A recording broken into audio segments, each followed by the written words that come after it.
done a lot of healing recently, and even though there was some opportunities or some kind of situation that was cut off or didn't quite eventuate, this is something you have healed from.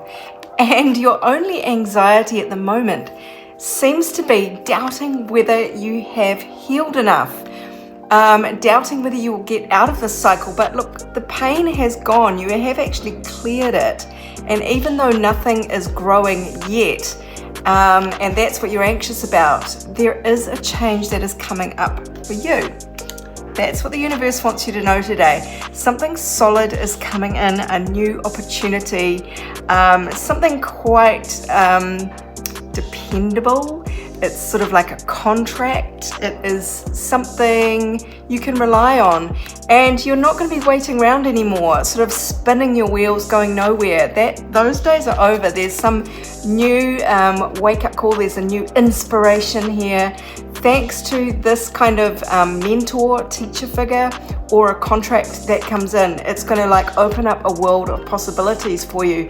So there's going to be no more of this kind of waiting and spinning your wheels, and no more of these opportunities that don't kind of develop into anything. Look how satisfied you are going to be. This is like a wish coming true. So there is some advice here though, and that is to really trust your intuition on this and to really keep it quiet for some reason. The moon is here, which is kind of like secrets. But with the high priestess, this is saying keep this to yourself. There's something where it would be wise to let this develop in the background, and don't tell people about it. Look, it could be inspiration for a new project. It could be somebody who shows romantic interest in you, but it's just too soon to start blabbing about it outwardly. Just keep things to yourself so that they can't be spoiled by other people's negativity maybe.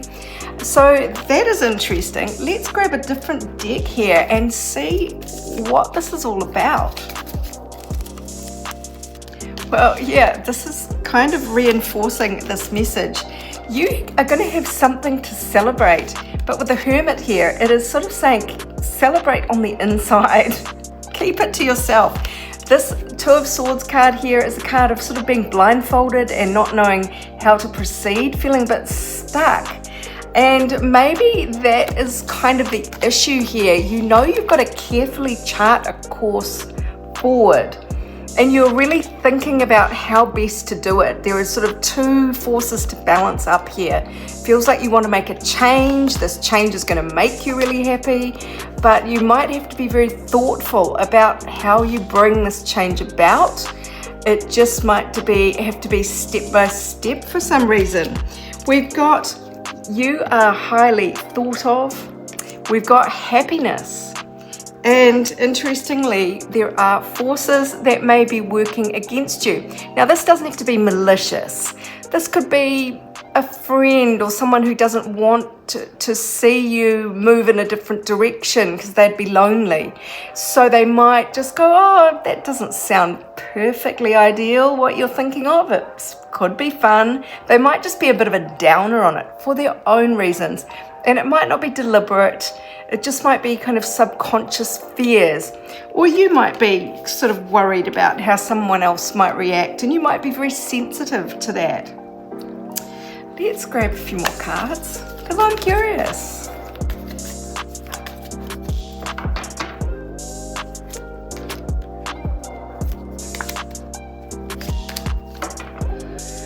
Yeah, look at this. It feels like you are moving into a whole new area. You are in some way withdrawing from someone or a situation, just a living situation even, breaking free here. And somebody is going to be very on guard about that. There is going to be this disappointment here with the coldness card, that there's going to be maybe some distance between you, or that you're just moving in a different direction, embracing new energies here. So that might be why there is a bit of hesitation on your part, why it's maybe advisable not to, hurrah, this is what's happening for me. because you're being sensitive to other people, how they're going to react, there's sort of some slowly sort of mood here that might work out in your favor, because by blurting it out all at once, it can maybe be more hurtful to somebody else. There might be some gentle seeding that needs to happen. What's your best advice here?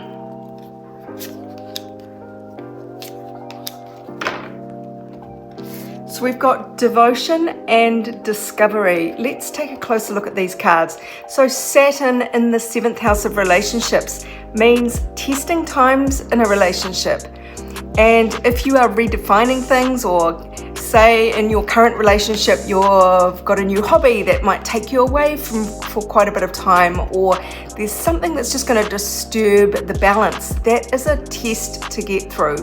But true relationships, when they're being tested by Saturn, the good ones where there's a solid foundation, will stand the test of time if you are devoted to each other to getting through this. So that is kind of one element of the energy at play here. We also have Mercury, which is very curious and very much about learning. It's in the 9th house there, the Sagittarius house, of international travel, of philosophies, of higher education. You might want to go off for a year and study somewhere, and that's like leaving your friends behind who are maybe your roommates, and they're like, what? So they want the best for you, but they've got their own stuff going on. And with Mercury there, it's really wanting broad horizons, not to be limited by anything. There's a real desire, a thirst for knowledge or for travel, and just the curiosity and excitement, the mental stimulation from broad horizons, new philosophies, and maybe higher education. So those are the kind of themes there that seem to be at work. What is the advice? I'll go to the Rose deck. Well, this is a time of growing up, of nurturing yourself. This is healing the mother line. And this card says healing, ancestral work, mother line, growing up. And I see this as very much nurturing yourself. When you want the best for yourself, you sometimes have to make quite tough decisions to protect and nurture the flower that you are. And you might have to take off some loppers and prune off some stuff as part of that, which might feel very destructive, but it is actually for the good of the plant. You have to prune rose bushes back really tightly, apparently, to get the good growth.